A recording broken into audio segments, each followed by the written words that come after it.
Welcome to everyone. I am Sciortino, the founder and director of SEA Junction. And SEA Junction is this public venue focusing on Southeast Asia based in Bangkok at the Bangkok Arts and Cultural Center. As you know, we have been holding this series of updates since the very coup that happened almost 3 years ago. And we have had a series of very informed speakers to update us about recent development in Myanmar.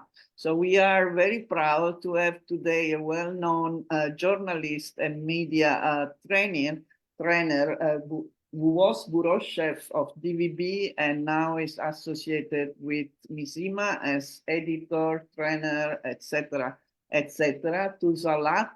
Thank you for being with us today. Latt is also a student leader, an exiled student since 1988, and then later again, now exile a second time, living here in Thailand at the moment.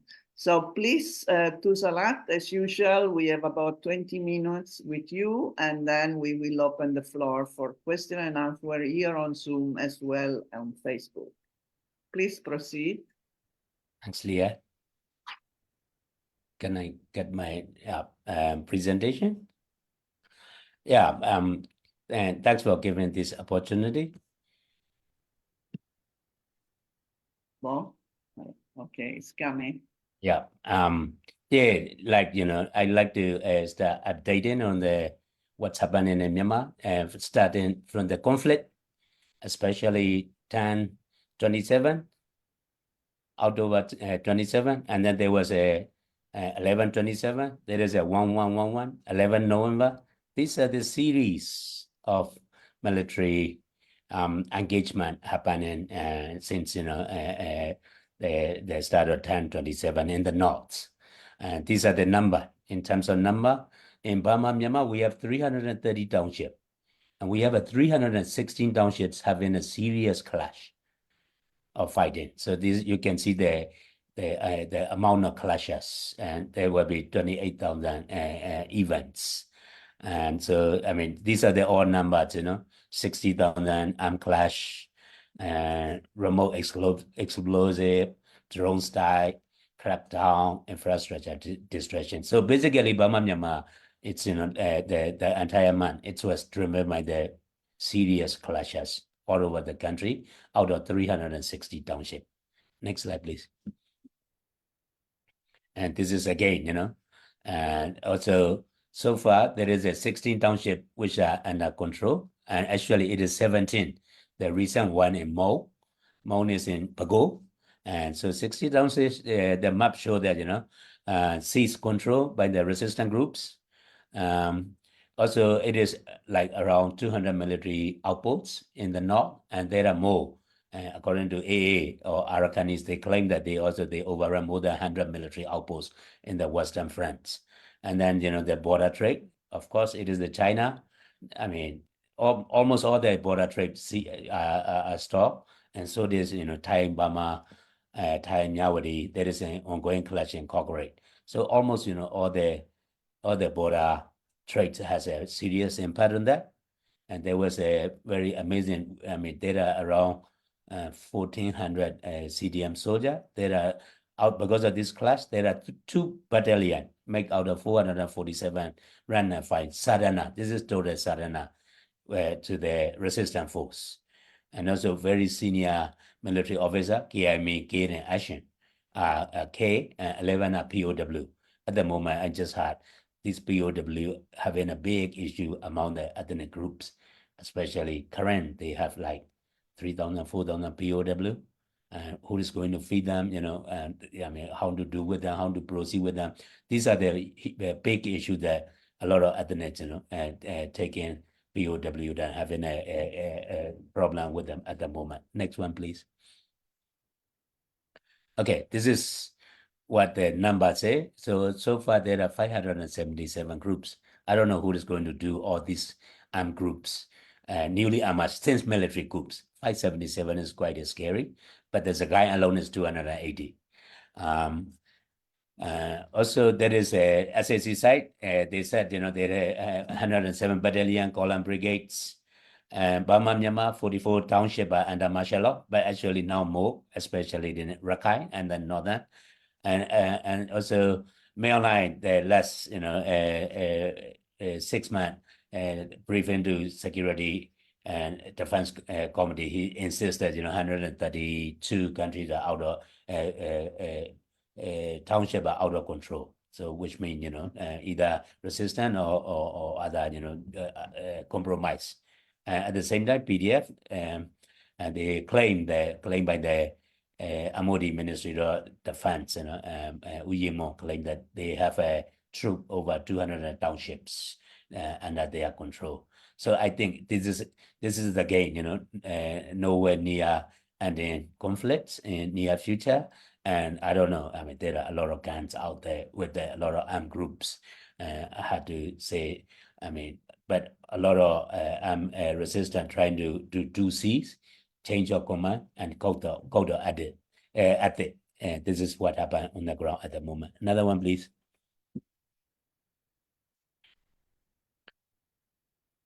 This is the neighboring country, but this is about China. There is $1 million question whether China involved in this conflict or not because of the Northern Alliance. I mean, within very short time, within 1 month, they seized a lot of territory on the China-Burma border, and China sent their border troops, and they sent 3 Navy ships, and also Maryland accused 6,500 foreign drone operator. I don't know, they didn't say China or not, and there were 2 organized anti-Chinese protests on 16 and 19 November.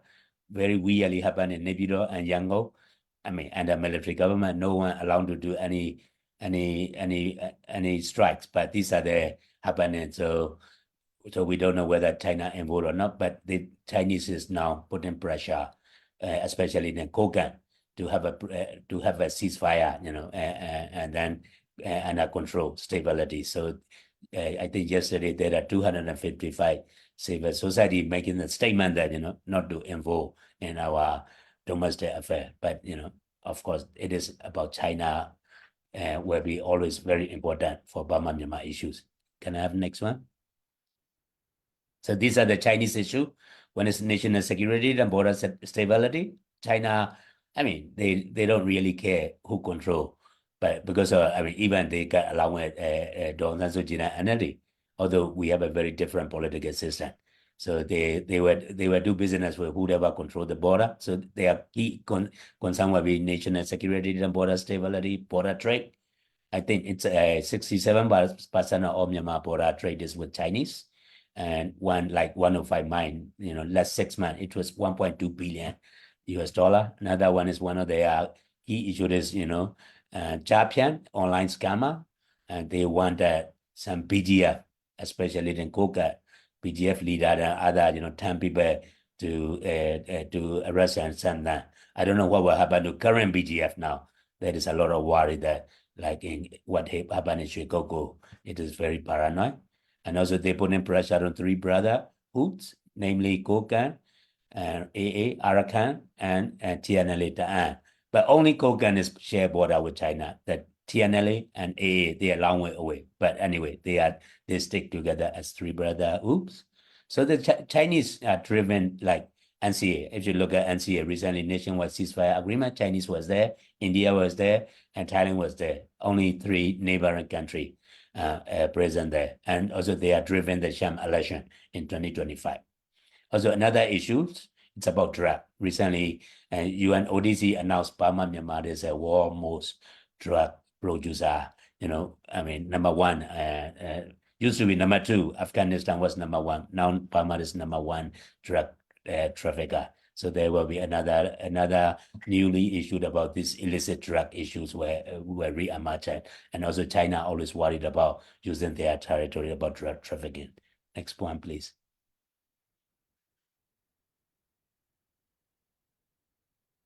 And Thailand, and so that's China worries. So that Thailand also, we are keeping our eyes about new Thai administration. Thai always their key concern will be refugees and migrants. They worry there will be overflow. Current state alone, before the coup, there were 200,000 IDPs, now 600,000. So that's currently. Currently is the smallest state. They are only 300,000, 200,000 is IDPs. Another one is border trade and security. A lot of fighting along the Thailand, Burma, Myanmar border trade. So there was a few fighting in the trading routes. Another one is Thai recently, Thai foreign ministry, new foreign ministry meet with the Tan Sui, the Burmese foreign ministry in Lanchan Mekong, and they start announcing, eight task force, and they are looking for a humanitarian corridor, whether it is, but I don't know how they going to work out with SAC and how will they currently respond about this potential humanitarian corridor on their cross-border humanitarian aids. And also the time are quite worried about newly pandemic arise, like there are 10,000 newly malaria cases that Thailand is completely eliminated, but there are, because of this cross-border issue, there are a lot of concern about health care on the border. And also, Thailand is also representative of 5 points concerns from the ASEAN. One is in humanitarian, of course. So this is the Thai position, and also there is a 1.5 track diplomatic engagement initiated by Thai, by outgoing government. I don't know whether new administration will continue. And it was Thailand, after that India, and then Laos. I don't know what will be the next one. So we are also keeping an eye what will be the new Thai administration engaged with Burma and Myanmar. That will be one of the key as well.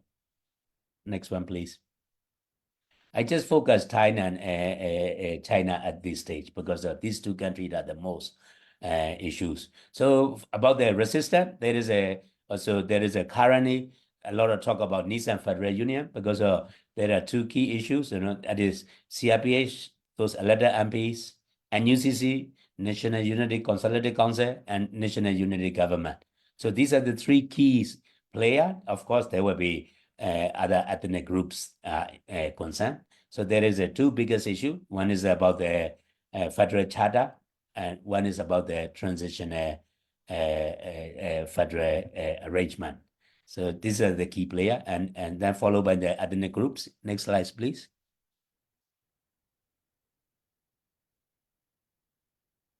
And they were the newly formed Karenni state. Quite a lot of people talk about it, and because I think 80% of Karenni are run by the resistant Karenni force, and they have an IEC, interim committee. They have their own constitution, and first time they have their own police force, and they have their own judicial system. So it is next door to Thailand. So there were a lot other, because a lot of people start looking into Karenni, and so that's followed by Chin. Chin also, they just announced their own another interim semi-administrator area. So I think this is the trend that a lot of ethnic will follow the Karenni one, and Karenni become one of the role model. A lot other ethnic groups start looking. Maybe Burma, Myanmar map will change forever. Who knows? And next slide, please. So this is another attempt. Kachin, Chin, and Mon. And I think yesterday Mon also Mon resistance group that they will be the armed wing army of the Mon State Federal Council, MSFC. So a lot of clash happened in Tanzania as well. They even introduced committee representing the Tanzania region. So there are a lot of territorial control and a lot of preparation for the newly emerged liberated area and newly emerged, they call it transitional administration on the grounds. Next one, please. So this is all about the ethnic groups. This is again Shan, Ta'an, Pa'o. So they will follow the same things. I want to also touch a little bit on the Burma concentrated area. Next one. So the Burma is Sagai Foreign, the Nindari National State, and also Ayavali Federal Council. So Sagai Foreign is quite a lot of people know about what is going on. So there will be a lot of talk about potential Burma related areas, Sagai Magui, which is very strong, and UG control. And also, there is a lot of transitional constitutional or transitional administrative arrangement, apart from those northern state and also the current states. So the next one, please.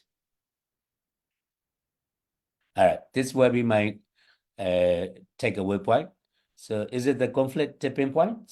We have to see how General Mayoline will address on 1st February. Definitely he will extend another 6 months. And for within the army, there is a lot of issues about recruitment.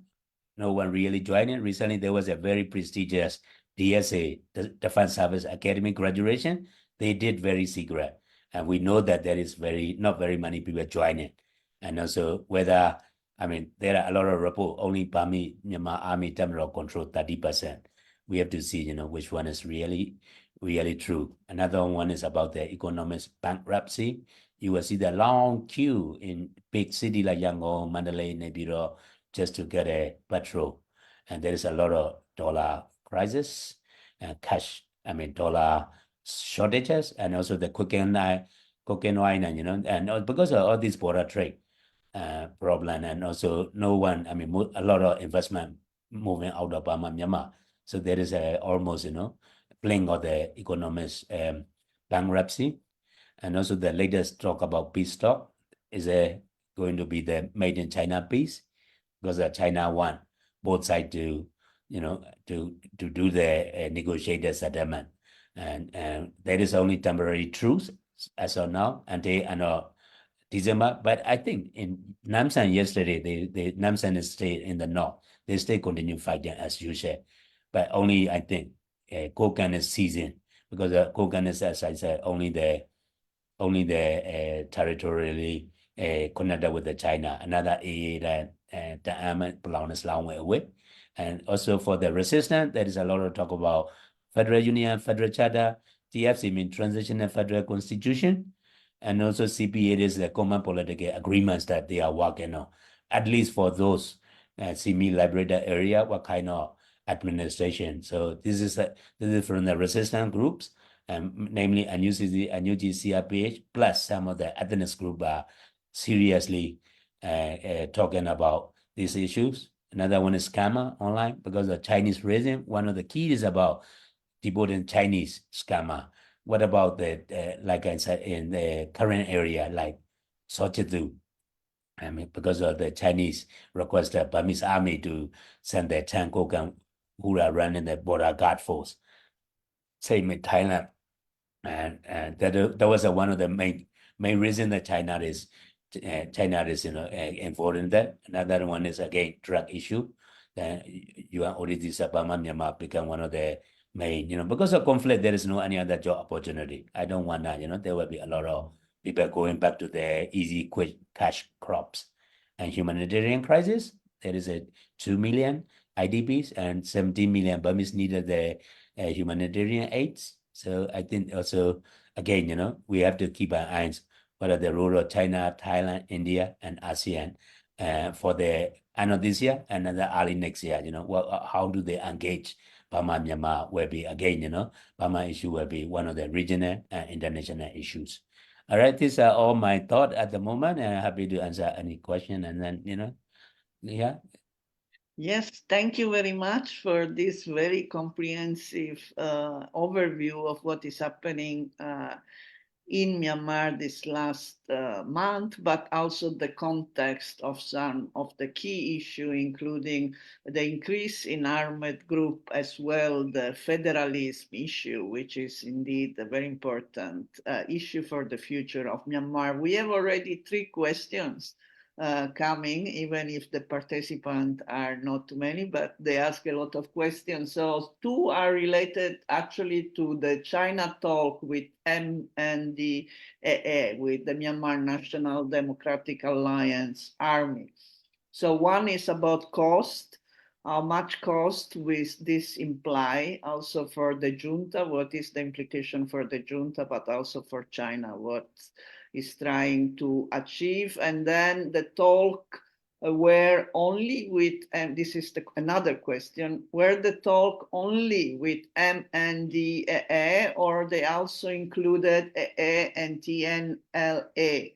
the ceasefire was only with MNDAA. So did the other two groups refuse, or what is going on there? So these are two questions related to these talks of China with MNDAA. A lot of acronym, as also in your slide, not always easy to. So the second question, the third actually question, the two are related, is about CRPH.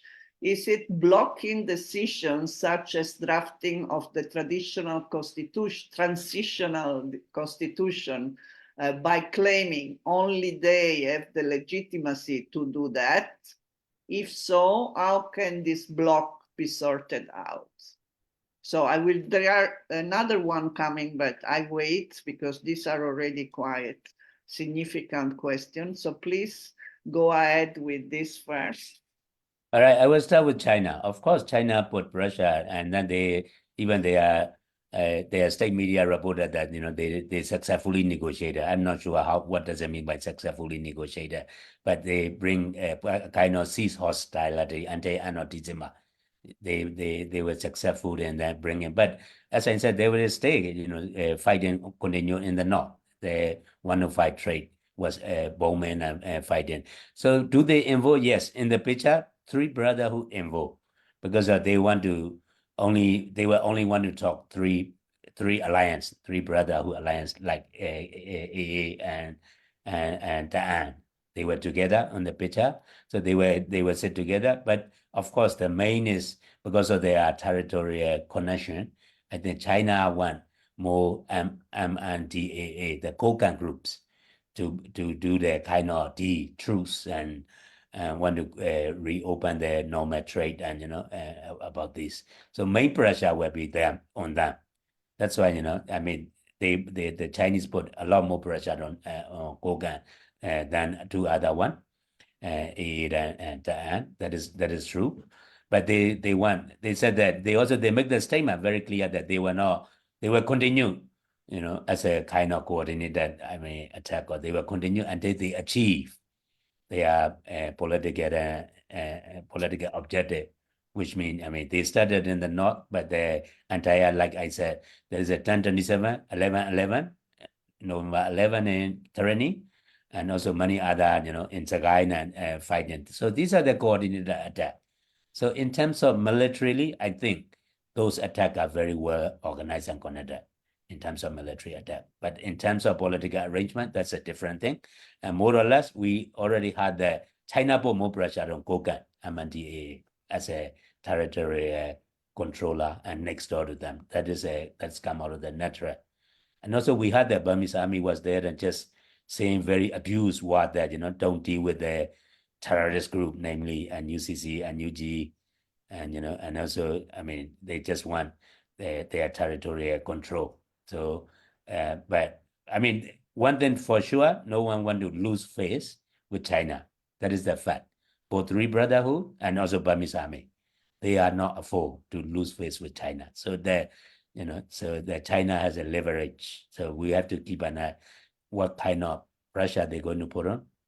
But I think from the start, Three Brotherhood didn't listen.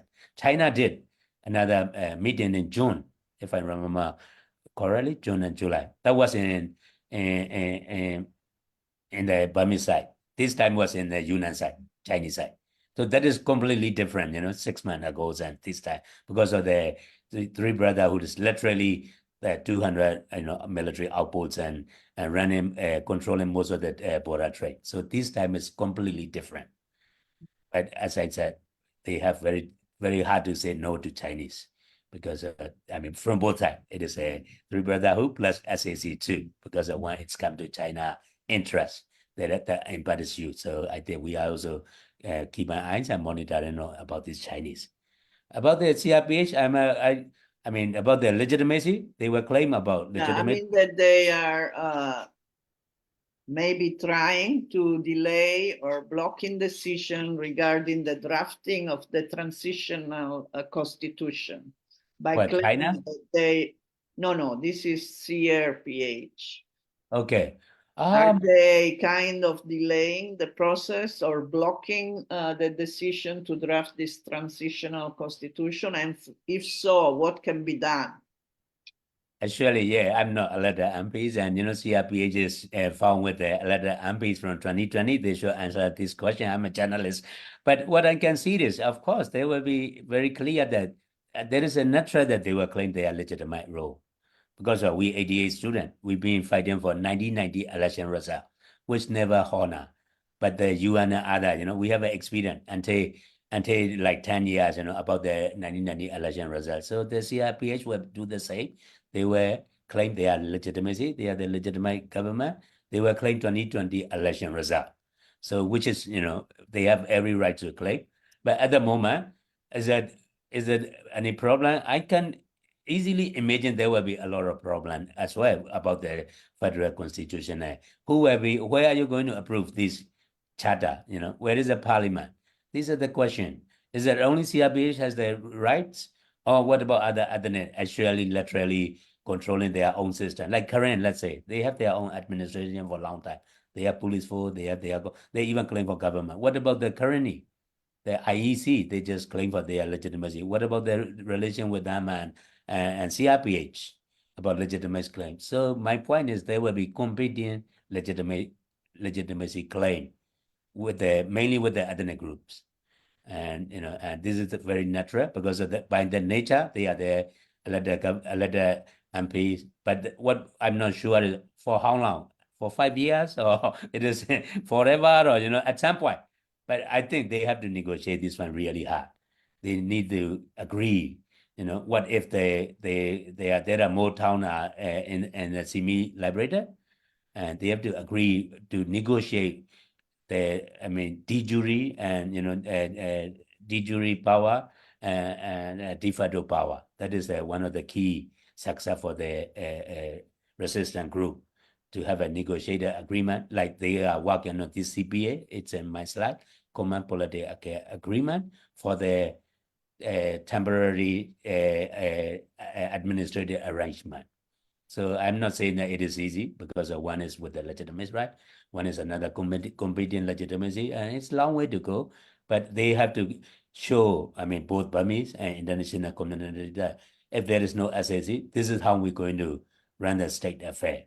And this is our agreement. They must have this command position. Otherwise, people people in Burmese or international hard to believe that this kind of capable of the united, negotiated settlement. So I think, yeah, there is, I'm sure they are working very hard, because so many different, there is a drafted charter, federal charter, and also there is a transitional federal constitution. There is a common political agreement. Whatever you name it, they need to be seriously negotiate about how do we continue. About the state affair, you can avoid it. I think Myanmar politics will be dominated. How it is going to be look like if there is no army to overthrow of the military government, and you have to convince both Burmese and especially for the majority Burmese people, this is how we are going to run the country or state affair. Then you have to negotiate that kind of legitimate concern. It's quite complicated, and also the moral obligation that it is. If I got a letter MPs, I have a more right to respond to this question. But of course, we are, as a journalist, we keep our eyes what kind of negotiated agreement come out of this serious negotiation. We know that there are layers of negotiation, from those legitimacy layer, territorial layer, and many different layers they are doing at the moment. So I hope that at some point they have to come out with a. Yeah, I think this is indeed the key, the big issue for Myanmar, wherever the junta is going to be eliminated, hopefully soon. But then the big challenge will start: what governance system now, and that we all know is going to be a very complex issue. But we don't expect to have all the solution from you, but it's good to have your insight. And there are, again, a lot of questions, and some now we change to economy. So we change to what you have said about fuel and the situation in Myanmar, that there is not fuel, people queuing, etc. Now the question is, why so far the shortage of diesel has not led to problem, has not been a turning point of the current situation. If you compare to Sri Lanka last year, where the president of Sri Lanka had to flee to Singapore, but we have not seen so far the economic situation really have an impact in terms of turning the situation around. Related to economy, also in terms of inflation and what you think is happening there with the money and the exchange rates, and whether this will have an impact in the long term or not. These are two questions. I had a short curiosity because here in Thailand or in Bangkok, they're saying a lot of apartments are being bought by people from Myanmar. Do you have any insight whether this is indeed the case? And if so, who are these people from Myanmar that are buying the apartment? All right. I will start with the fuel shortage. Usually, Burma, Myanmar imported both, petrol, diesel from overseas, mainly from Singapore. They are, in terms of number, volume, it's around 600 tons. But now they can only import 320 tons. There are many other problems, like usually also one is a SAC, military Honda relaxation of the dollar exchange. They set the market price, so they no longer subsidize 40% of fuel imports. Usually they exchange with 2,100, their exchange price, very low. So that one is gone overnight. So I mean, if you imported fuel, you are run into the loss. Then suddenly only half of the supply. Another one is from the border. Because of this border, they do a lot of fuel border. I mean, half of the supply is gone. When people, I mean, it's not like Sri Lanka. Also, I mean, Burmese are very patient. They've been living under military government for quite a long time. But it is not unlimited. You know why? Not even look at Sri Lanka. The saffron revolution started from fuel shortage. We have a near history, 2007. It is about the fuel shortage start to impact on your consumer price, hiking of consumer price. There is a certain tipping point. It's not going, Burmese will not tolerate forever. There will be, at some point, there will be a tipping point that people will say no. Now, I mean, because of all this, there is a huge impact about transportation, consumer price, dollar, everything, because of these fuel shortages. And also, I mean, also on top of that, there are a lot of taxation. Even yesterday was a strike in Bangkok. They want to tax 2% on migrant labor. There are 4 million registered migrants in Thailand. Basically, I mean, what happened with SAC is, I mean, they borrow me a lot. They spend a lot of money. Like the 70% of national budget go to defense. They don't even say defense about military operation. I mean, once the fighter jet take off, it charges 20,000 US dollar. It's quite expensive. They're running a lot. So all the military expenses, and also there is a $1 billion import weapons, mainly from Russia, China, and some from Thailand and Singapore. Also, it is not me. I mean, Tung Andrew make the report. So a lot of gun shoppings, and so I think at some point there will be. I mean, the Burmese are very good at tolerating, hardship, but it is not unlimited. So I think also, I mean, it's so hard to do any kind of open demonstration or open opposition. Yangon alone, do you know how many checkpoints in Yangon? 200 military checkpoints. So hard to move anything. Recently in Tamil, 3 young people demonstrated firing of their tire, and 2 got shot dead on the spot by the plaincoat, Amai, and with a big gun. So these are the very, I mean, especially happening in the Bay City, but rural area, you don't see it, but it's wars because they are priority. I mean, SAC, Burmese Army, Tamil, their main concern is to contain Yangon, Mandalay, Nebula. 3 big city and blockade and just left the entire country, you know, without any fuel or any problem or no supply, no. So this is, I mean, my point is this is not, you know, forever. Then there will be some tipping point by the majority Burmese. I mean, there are many other shortages like medicine, because both fuel and medicine are imported from the overseas, and the cooking oil. So there will be some big trouble very soon. Also, when the people say enough is enough, you know, there will be another saffron, like, you know, people resistant. I mean, this is quite serious. And also the devaluation of Burmese jet. Another question you said, Burma, Myanmar, always, you know, top 10 condo buyer in Thailand. Very weird. That was I mean, 1 year ago, it was number 4. I mean, the last year it was number 8. One condominium, it's cost you 7 million, but I don't have 7 million, you know, it's quite a lot of money. Probably that is also another indicator what no one really believe about Burmese currency .jet. So the best way is also, they don't even believe real estate in Burma, Myanmar. You don't know what will happen. So the best way is, you know, buying some of the investment, like in Thailand. And why Thailand now? Because of Singapore. They did a bit money freezing from UOB, overseas, you know, bank, UOB, Union Overseas Bank. They freeze the Myanmar Airways, and they no longer safe haven for the crony and military related accounts. So I guess, you know, this is another big money migration from both Singapore or from crony, those, you know, who don't trust anymore, then, you know, so easily do invest in Thailand. And there is nobody really know how much cash flow. I mean, get into the Thai account.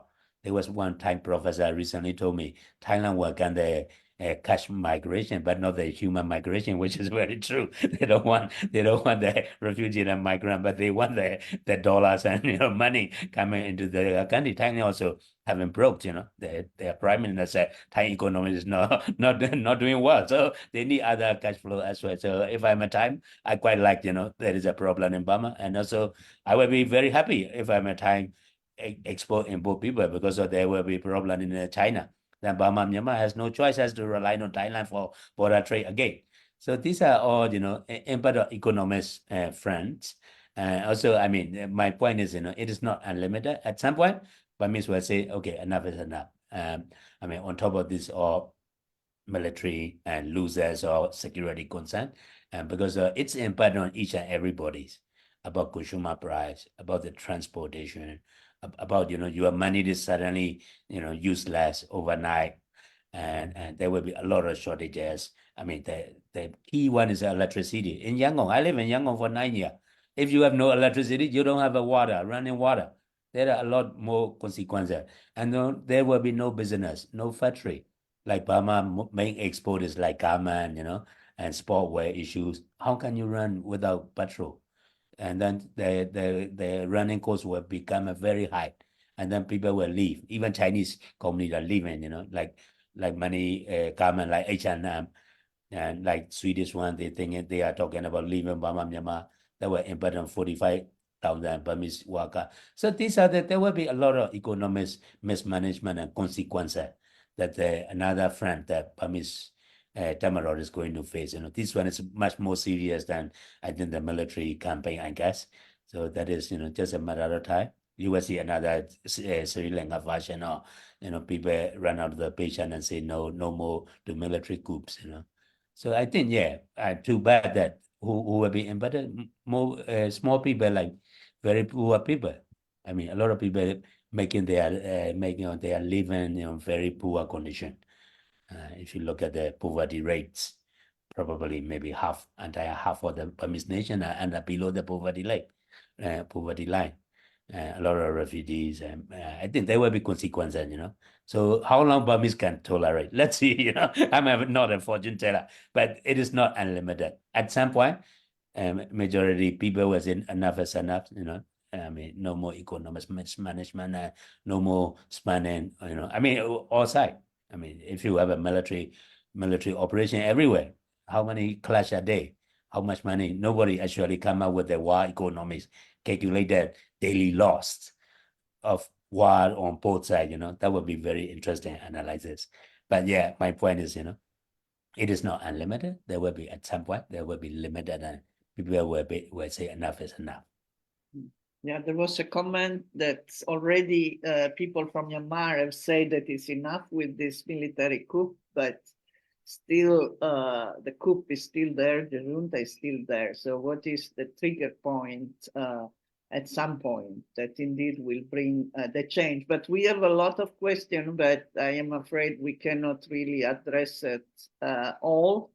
So some on update on what you have said at the end, ASEAN and what you have seen. I mean, we have not seen much action in general, but even less in the last few months. What is your vision about that? Is it going to be some kind of new initiative, or now that Laos is the leading country, can we expect anything new? Indonesia, there were a lot of hope, but this was not, it's not proven right, really. I mean, do you expect anything from ASEAN moving forward?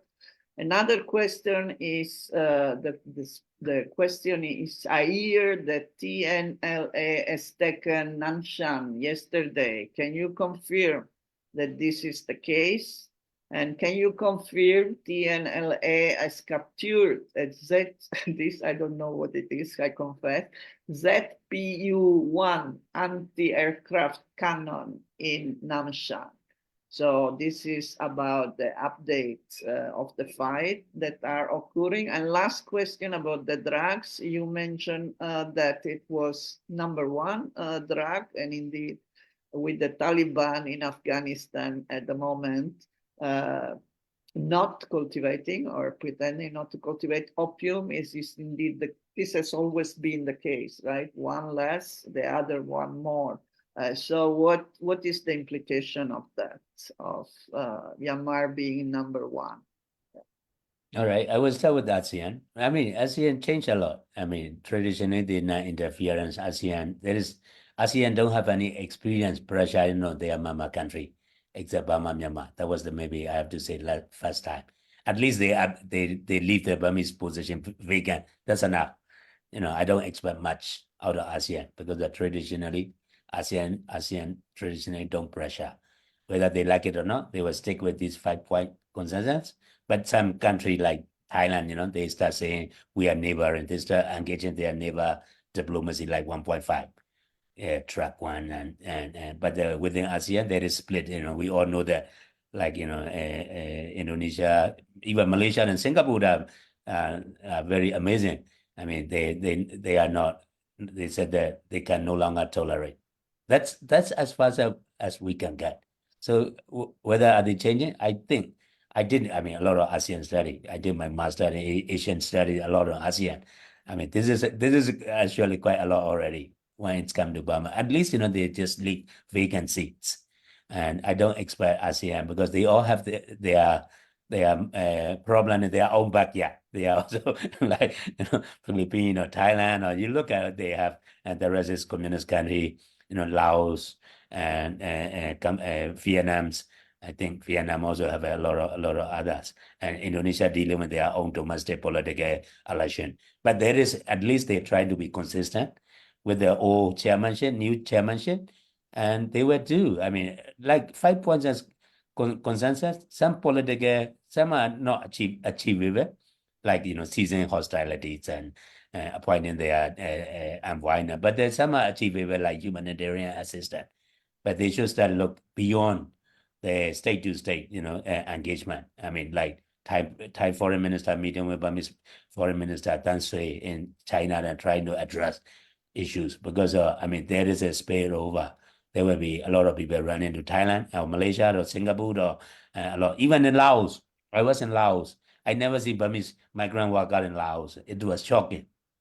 I mean, usually don't go to Laos because we consider Laos much poorer than us. And nowadays you will see a lot of Burmese migrant because of this political instability, and even to Cambodia. So you will see new migrants spill over to the border.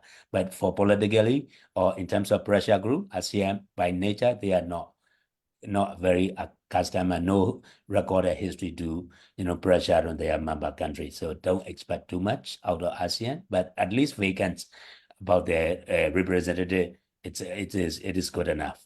And how they going to address about humanitarian crisis. How are they going to do? That is about the ASEAN. Second question, it's about TNLA, right? TNLA, drug Oh, yeah, is yeah, yeah. that question. Yes, TNLA, yes, right. yeah, I think there is another arrangement, there are a lot of territory. I mean, with the newly seized control of the area control, some areas are already controlled by some of the ethnic groups. That's why you will see there were statements saying the Northern Shan and Southern Shan and TNLA, they were ceased hostility. I mean, because of all this military, territorial control, also contribute another complication about who is controlling what territory. Some areas are already demarked by some ethnic groups already there. So that will be then another newly much problem that they have to address. I mean, hopefully that one there is a common enemy, like they all fighting against military government, should focus that one, and then they should hold down. But I see a lot of statement trying to hold down all this conflict. But I'm not denying that will be that kind of conflict will be there. Also, if there is a newly much administrative form they are introducing in the ethnic area, there will be another. You need a memorandum of understanding who is actually going to run those semi-liberated area administratively. There will be a lot of transitional related issues, like who is going to, my friend Kwan always said, who is going to collect the rubbish, who is going to grant it about the water sources, not only militarily, who is going to grant it about internet access or telephone line. These are a lot of issues. So I think there will be a lot of territorial disputes. Can you confirm that they have taken Nanshan yesterday? I But mean, Nansan, yeah, Nansan is in the Shan state, so they are. they have taken that. Yeah, Nansen is, completely overrun by those, three brotherhood. Again, another surprisingly, militarily, they are winning quite a lot. And also very surprisingly, Burma, Myanmar, Tamaraw, a lot of people say, oh, one of the fierce.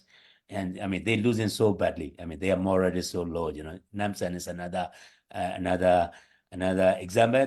It is not about guns and human resources. They got enough human resources. And more guns than you can carry, actually. A lot of guns, including anti-aircraft guns, but they didn't use it. I don't know why. I mean, you can use them, and so because of Namsan is on the border now, so I think they seize a lot of one, and also you will see a lot of gaining. I mean, weapons and guns, and that is happening on the ground. Amazingly, surprisingly, a lot of Burmese soldiers leaving a lot of guns. So the biggest one that in that question, I also noticed that why don't they use that one? You can use in the ground-to-ground attack, although it is a kind of particular ground-to-air guns. But they're not using it. I don't know why they're not using it. Or maybe they don't want to use it. I don't know. There is a lot that happened. It's only yesterday. So we also keep an eye on this new development on that area. And about the drugs, business as usual, Burma, Myanmar will be number one. We be there, Afghanistan in terms of drug producing. According to UNODC, it is like 4,100 acres. And then the eradication is less than I think 2,000. So a lot more area. But if you are having a fierce civil war and you way of life or the cultivation, everything basta overnight, how can you go? What kind of business, And usually, this is also, you need, one bullet or AK-47 used to be 3 bats. Now it's like, what, 15 bats? How many they shooting? Like, let's say 30 minutes fighting, you already shoot the 200 bullets. There is a lot of cost associated with that one. So no wonder, that is again, we are saying that Burma, Myanmar is not only domestic issues, drug, migration, refugee, diseases, that will be spread over. especially to the neighboring country. That's why, that's why we are also again saying ASEAN or those who share border, do something about it. Drug will be another specific classic example that, our neighboring country were finding. I mean, a few days ago in Kanchanaburi, 5 million methamphetamine. I never heard of Kanchanaburi. I used to live in Three Pagoda Pass when I was a little food soldier, when I was young, 88, ABS here, Kanchanaburi. I never consider Kanchanaburi, that part of Thailand will be another trading routes. But now they see 5 million. I mean, it's quite a lot. I mean, on top of other, so there will be newly much problem, not only disease, human migration, drug will be, I mean, it will take very, very long to either to complete under control again. But you need political stability. That's what, that's why also, especially neighboring country than ASEAN, they should be serious. Otherwise, there will be uninvited real other problem, drug, human trafficking, the disease, and a lot of other problem, a lot of crime. There will be scams. There will be human trafficking, all kind of crimes and drugs related unwanted problem will emerge. I mean, that will impact to the neighboring country as well. So drug will be so hard to put under control again, I'm sorry, it's all linked with the internet conflict that, you need to survive, you need money. They were justifying that, how are we going to survive without these, the short, quick fix and crops, money. And I mean, they're from the both sides. And also there will be a lot of organized crime or syndicate. It is a good chance to do the business, or boost their business. So these are the consequences of the conflict in Myanmar that will be going through all these regional and international issues. Yeah, actually, yesterday the news was also that 13 people were killed because of drugs on the border. And maybe related or not related, but 13 people killed by the Thai police is quite a high number. So the question is then whether we are going back to the war on drugs or not. But that is a question for Thailand, the way they will respond to an influx of drugs into Thailand. But well, when I read the news, I was kind of impressed by the high number of people killed.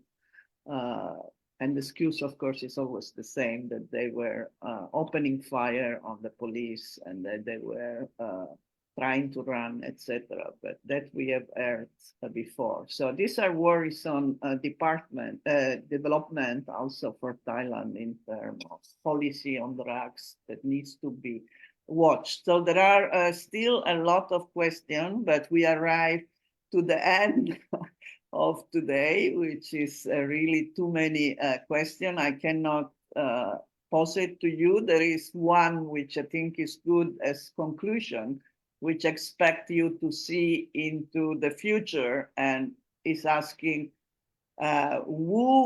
when do you predict we will win the revolution? So the assumption is we will win the revolution, but when do you predict is going to be? I think this is, if you have the power to tell us about what is your vision of how long is going to take. Some people are very optimistic with the recent military developments. Some are not. They still quite worry about the long time that it will take. What is your own idea about this? I think this is the concluding question for today, and I will leave the other question for next time. I think, of course, again, I'm not a fortune teller, but I was told by some of the very reliable sources that I can have a New Year party in Bago. That was a promise. And what if I say, but Tinjan, he said that, which means that, are you going to control? They said, no, we will control more territory. That is unavoidable. That is happening. There will be, from the resistance groups, there will be more territory gain because of these, conflict stretching. And the Burmese army, we don't see, they are not capable of recapturing those area. They always said easy to overrun, but hard to contain those, area. So you will see more territorial control throughout next year. And there will be more control by the resistant groups. Maybe I'm not sure that I can play my Tinyan Water Festival in Bago in April, but that's what they are telling. But I'm also on the other hand, it's not that easy, Burma Conventional Army with the Air Force, firepower. Of course, I mean, in terms of, because they have a big recruitment issue, moral issues, Burmese Army also never be the same again. This challenge, at least, they were never dare to do another military coups. So I know a lot of young people, they said that we are teaching a lesson to the Burmese Army. At least, don't even dare think about military coups, whether overthrown or not. This is the fierce resistance that Tamaraw Burmese Army ever faced for 70 years of their history. So they also having a lot of issues, including, deserter, defector, highest defector, lowest recruitment rate, many people running away for many direction. We see within 1 month, 447, 2 battalion surrenders never happened before. And then in the lowest moral, and also their family member, and I mean, they have nowhere to put out their fierce fighting. So my prediction, 2024 will be a lot of territorial control, but not only everywhere, over not very likely. So far we say K3C, Kachin, Karen, Kareni, Chin. Now it's in Shan, and will be in Rakai. Like some other province like Burma land, like Bago or Sagai, Magwe, there will be more territorial control throughout 2024. But I think maybe 2025, 22 years will be our transitional period. I mean, either what kind of transition we are talking about, I don't know exactly what kind of political arrangement we have. Is it negotiated settlements or is it the overthrow? But overthrow is quite hard these days, It is a transformation or it is a transplacement. And we have to, but I did the timeline, because a lot of paranoia within the army. I mean, we're lucky to have May Online. A lot of generals are very angry with him because they are quite rich. They're crony. They have a lot of wealth. They have a lot of business. But now that ground is being shaken. Also, they start agreeing with the May Online too, that, they are no more comfortable life being threatened. So May Online got a lot of problem within, a lot of the latest SAC 18 members, that was how many reshuffle. So that is within army also one of the indicator, economist further. So I would say Burma Myanmar, the really transition will be around 2025. Because according to, nobody like 2008 constitution. It is a once in 5 year election or whatever that they are trying to. That's why they want to do the election in 2025 because of 5 year done. And they will simply say the 2020 election result is no longer relevant and that kind of thing. But I'd say the more clear picture will be there will be more territorial control throughout 2024, and then there will be start talking about transition in 2025. So that is my guess and my knowledge, but I'm not. But who will be in charge? Also, again, how would they negotiate about their resistance group? They need to be seriously how to include, how to respect ethnic who are fighting for a long time with their own administration, own resistance strategy, and easy in the Burma land like Sagai Magwe. But what about ethnics who've been doing? How do they share power? How do they arrange? What are the federal union that coming together? How do you promise? Otherwise, Burma Myanmar map will be changed. I don't want to see that one, but sometimes if it is inevitable, let it be, because that's what the future Burma is. But I'm sure that Burma Myanmar will never be the same. So let's see whether I can have a Tinyan festival in Bago by this next year, April. They're talking about Burmese New Year is in April. Let's wait and see. Let's wait and see, and we will be following the development with you. Hopefully, we can have you again as our host in future updates of what is happening in Myanmar.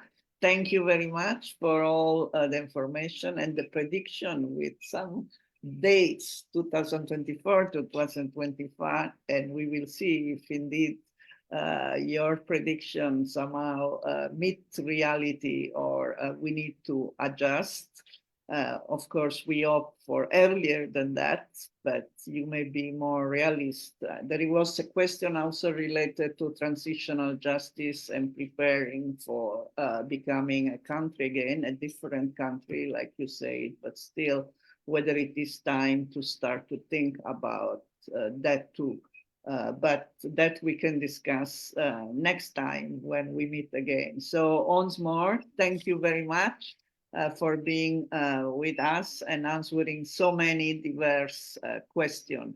We thank you also, Mizzima, who is our media partner on these updates and help us to broadcast on the Mizzima channel so that it can reach more people. Once more, thank you very much and see you For at having the me. next Thank you. update. Yeah. Bye. Cheers. Bye.